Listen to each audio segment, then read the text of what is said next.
We're going to tackle a question today that's as challenging as it is timely. If Socrates were alive, would he defend reproductive rights? This isn't just a what-if scenario. It's an invitation to think deeply about the principles of justice, autonomy, and morality that guide our society.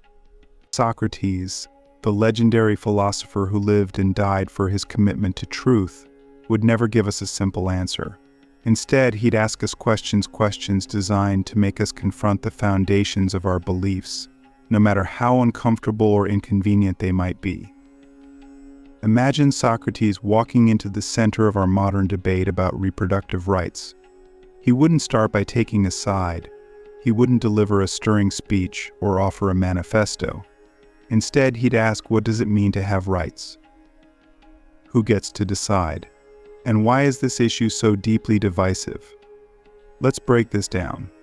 Socrates believed in the examined life, in constantly questioning everything to get closer to the truth. He didn't care about popularity or playing it safe. In fact, his refusal to stop questioning authority got him sentenced to death. So if he stepped into this debate, he wouldn't shy away from the tough questions. First, he'd ask about justice. To Socrates, justice wasn't just about laws or rules, it was about harmony. It was about creating a society where everyone could fulfill their potential without harming others. So he'd want to know, is it just to tell someone what they can or can't do with their body? And if so, under what circumstances does justice demand that we prioritize one life over another? Or does it demand that we respect individual autonomy above all else? But Socrates wouldn't stop there. He'd also ask about responsibility. Rights and responsibilities are two sides of the same coin. If someone has the right to make their own choices, what responsibilities come with that? And what about society's responsibility? If we value freedom, how far does that freedom extend? And at what point does it begin to conflict with the rights of others? These questions aren't easy. They force us to confront the complexity of the issue, to move beyond slogans and sound bites, and really think about what we believe and why. And Socrates would push us even further. He'd ask us to examine the assumptions and biases that shape our beliefs. Are our views about reproductive rights based on reason and evidence? Or are they shaped by fear, tradition, or the influence of others? Click subscribe to this channel to get more profound insights. Socrates believed that true wisdom comes from recognizing our own ignorance. He'd remind us that it's okay not to have all the answers. What matters is that we keep asking questions, that we keep challenging ourselves and each other to think more clearly and deeply. But here's the thing about Socrates, he didn't just ask questions for the sake of asking questions. He wasn't interested in abstract debates or intellectual games. He believed that philosophy should make a difference in how we live. So if he were alive today, he wouldn't just sit on the sidelines of this debate. He'd demand that we take action not based on what's easy or convenient, but based on what's right. And that brings us to the heart of the matter. Because no matter where you stand on reproductive rights, the real question isn't just about laws or policies. It's about what kind of society we want to create. Do we want a society where people are free to make their own choices, where autonomy is respected, and where justice is guided by compassion and understanding? Or do we want a society where power is used to control and silence, where fear and prejudice dictate policy, and where justice is reduced to a tool for oppression? Socrates would tell us that the answer to these questions isn't just about what we believe. It's about how we live. It's about whether we're willing to listen to those who disagree with us, whether we're willing to admit when we're wrong, and whether we're willing to stand up for what's right, even when it's hard. But let me ask you this, are you willing to do that? Are you willing to question your own beliefs, to challenge your assumptions, to have difficult conversations with people who see the world differently? Are you willing to stand up for justice, even when it comes at a personal cost? Because that's what Socrates would ask of us.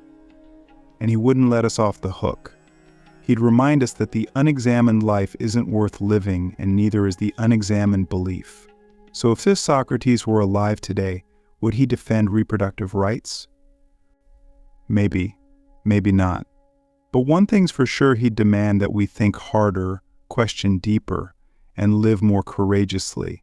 And in doing so, he'd challenge us to be better, not just as individuals, but as a society. Let's pick up where we left off.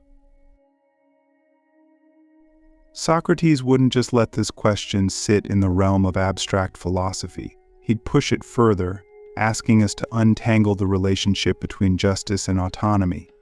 For him, justice wasn't just about following rules.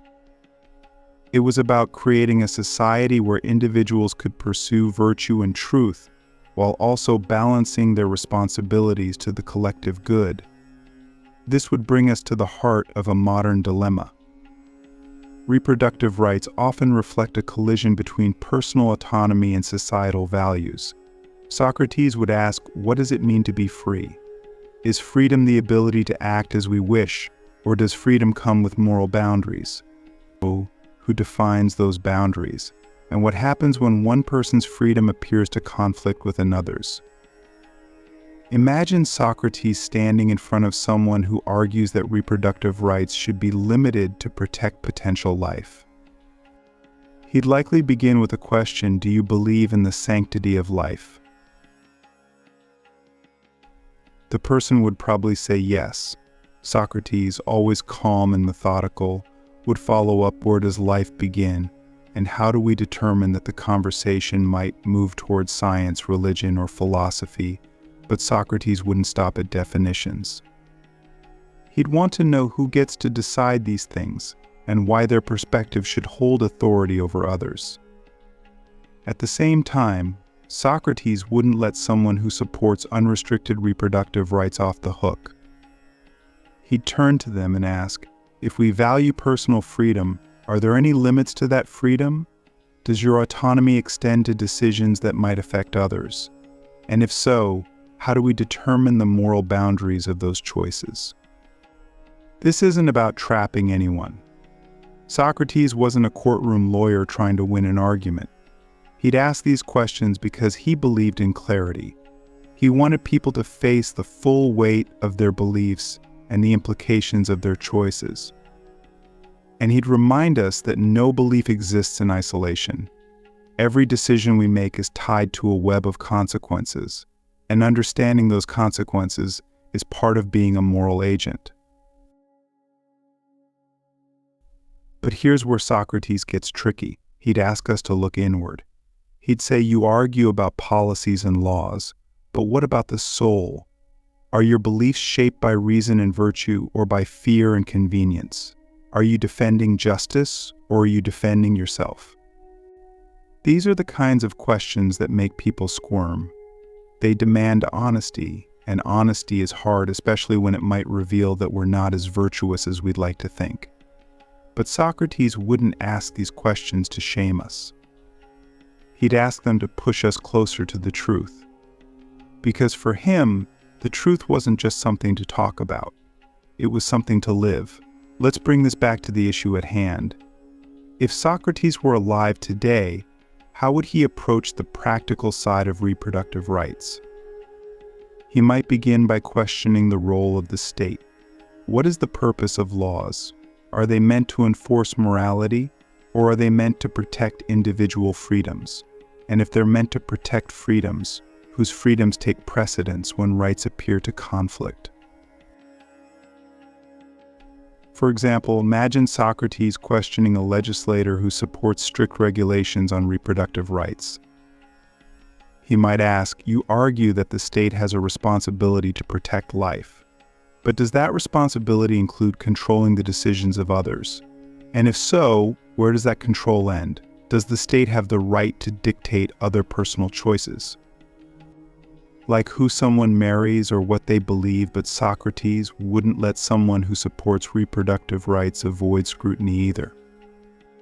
He'd ask, if you argue for personal autonomy, does that principle apply universally? Should people have the right to make decisions that harm themselves or others?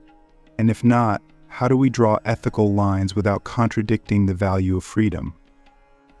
The beauty of Socrates' method is that it forces us to confront the messiness of real life. He wouldn't let us hide behind black and white thinking. He'd demand that we face the gray areas, the places where our values collide and where easy answers don't exist. And he'd remind us that these gray areas are where philosophy matters most. But Socrates wouldn't stop with questions. He'd also challenge us to think about responsibility not just to ourselves, but to the larger community. Because while he believed in personal freedom, he also believed that freedom came with obligations. If we're going to argue for autonomy, we have to also ask, what are our responsibilities to others? How do we ensure that our freedom doesn't come at the expense of someone else's well-being? These questions cut to the core of the reproductive rights debate. Because whether we're talking about the rights of an individual, the rights of the unborn, or the responsibilities of the state, it all comes down to one thing: how do we balance freedom with accountability? And how do we do so in a way that reflects both justice and compassion? Socrates wouldn't give us easy answers. He'd remind us that these issues are complex, that they require careful thought and ongoing dialogue. And he'd challenge us to approach them with humility, acknowledging that we might be wrong, that our perspective might be limited, and that real wisdom comes from being open to change. But here's the thing about Socrates: he didn't just care about philosophy for its own sake. He cared about how philosophy could make us better people. So if he were alive today, he wouldn't just ask us to think about reproductive rights. He'd ask us to think about how we treat each other in these debates. Are we listening to understand, or are we listening to argue? Are we seeking truth, or are we seeking truth, or are we seeking validation? And are we willing to prioritize justice and compassion over power and control? These aren't abstract questions. They're practical, and they're urgent. Because no matter where you stand on reproductive rights, the way we engage with each other on this issue says a lot about who we are and who we want to be. So let me ask you this: how do you approach these conversations? Are you willing to question your own beliefs? Are you willing to engage with others in good faith? And are you willing to prioritize justice and compassion, even when it's hard? Socrates would remind us that the answers to these questions matter far more than which side of the debate we're on. Because in the end, it's not just about what we believe. It's about how we live. Socrates' greatest lesson wasn't about answers, it was about the courage to confront our own ignorance. If he were alive today, he wouldn't tell us what to think about reproductive rights. Instead, he'd force us to confront the uncomfortable truths about how we think, why we think that way, and what kind of people we want to be. He'd remind us that philosophy isn't a passive exercise. It's a call to action, a demand to live in alignment with truth, justice, and virtue.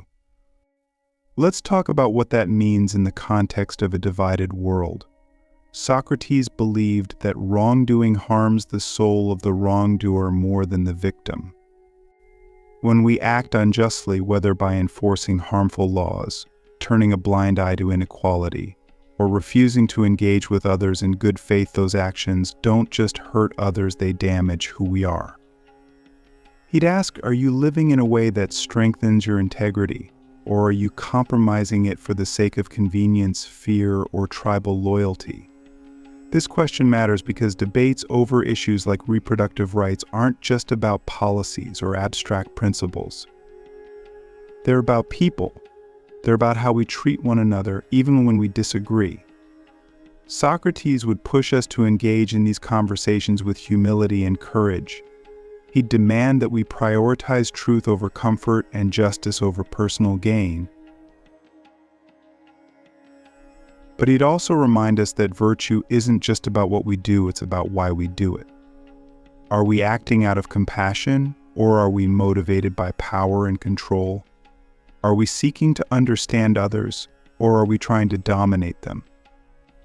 These are the kinds of questions Socrates would ask not to shame us, but to challenge us to be better.